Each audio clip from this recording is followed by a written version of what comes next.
নমস্কার।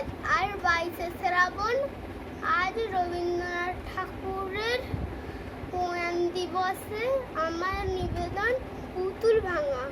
কবি বিশ্বকবি রবীন্দ্রনাথ ঠাকুর। 7/8/27 আমি বলেছিলাম বলে গুরুমশাই আমার পরে উঠলো রাগে জ্বলে।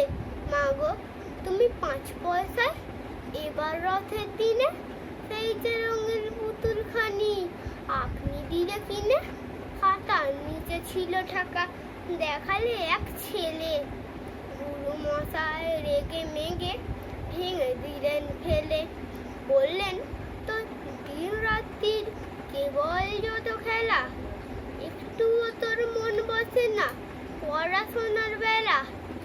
ওর যদি মাগো আমি জানাই কাকে, ওর কি গুরু আছে?